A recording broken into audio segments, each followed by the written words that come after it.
Здравствуйте, дорогие друзья! Я рада вас приветствовать на моем канале. Сегодня в данном видео я готовлю очень вкусный, необыкновенно ароматный зефир апельсин-тыква. Зефир я буду готовить заварным способом. Этим способом приготовленный зефир всегда получается без кондитерского термометра. Зефир очень плотный получается, сразу насыщенный. Он не требует долгого времени застывания. И благодаря тому, что мы будем использовать натуральную тыкву, апельсин, в этом зефире, в этом рецепте я абсолютно не буду использовать никаких красителей и ароматизаторов. Зефир получается очень ароматный и очень-очень вкусный. Другие рецепты зефира есть также на моем канале. Проходите в плейлист зефира, смотрите. Итак, сначала приготовим пюре. Я сейчас натираю цедру с 3 больших апельсинов. Здесь 80 грамм сахара. Я смешиваю сахар с цедрой и оставляю примерно на 20 минут. Сахар берет в себя ароматы цедры. Здесь 250 грамм тыквы. Я сейчас натираю тыкву на терке. Все это я делаю для приготовления пюре.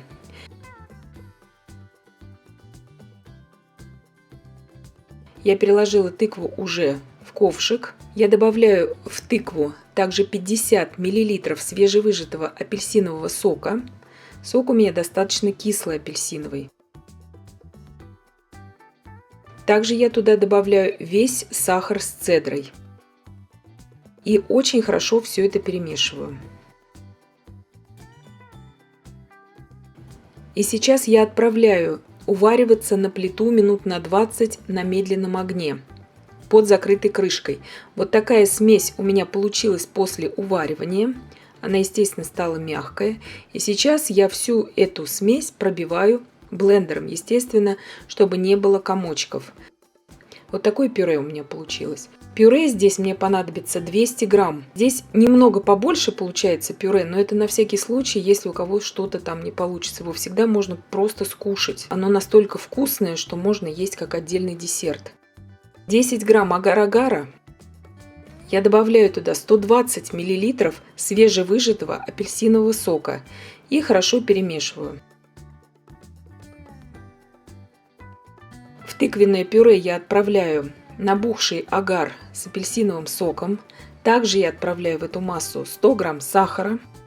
Все хорошо перемешиваю. Все это делается очень просто на самом деле. Я разделила 2 яйца на белки и желтки. Желтки мне не понадобятся в этом рецепте, а понадобятся только белки. Белков в этом случае у меня 60 грамм, 2 средних яйца и 150 грамм сахара. Массу для сиропа я ставлю уже на полный огонь. 60 грамм яичного белка я отправляю в дежу миксера и 1/4 чайной ложки лимонной кислоты. 150 грамм сахара на таких средних оборотах миксера.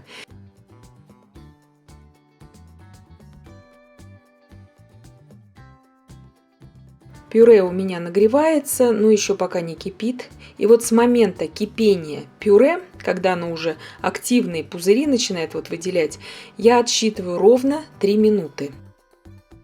3 минуты у меня прошло при непрерывном помешивании на полном огне. Вот такое достаточно густое пюре у меня получилось, потому что тыквы много. Это все зависит от сорта тыквы. И я все это выливаю или вот здесь вот помогаю немножко лопаткой.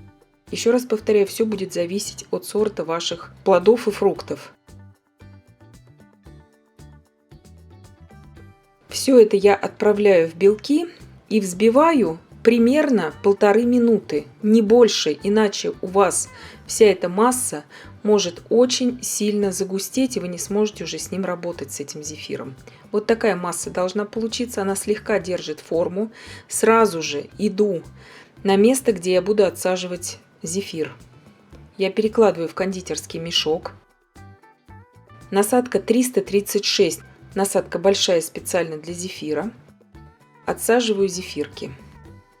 Зефир оставляю на стабилизацию примерно на 2,5 часа. Это при моей влажности в моем климате. Вы же смотрите, может быть, вам ночь понадобится, может быть, 1 час, но стабилизируется зефир заварной очень быстро. У меня прошло 2,5 часа. Уже ничего не липнет к рукам. Я посыпаю не тающей пудрой. Можно смешать просто сахарную пудру пополам с крахмалом или просто сахарной пудрой. И соединяю половинки друг с другом. Аромат необыкновенный стоит от этого зефира. Он очень-очень вкусный. И вот такие зефирки у меня получаются. Сейчас разрежу при вас, чтобы вы посмотрели, какой зефир получается внутри. Он абсолютно ровный весь, идеально держит форму, никакой каши внутри нет. Вот такой он упругий получается. И буквально за 2,5 часа. Если вы хотите, чтобы он у вас стабилизировался еще лучше, вы смело можете оставить его на ночь. Не тающая пудра продается во всех кондитерских магазинах. Я надеюсь, что видео было полезным и познавательным. Подписывайтесь на мой канал, ставьте лайки, пишите комментарии. Я всем желаю больших успехов и до встречи в новых видео.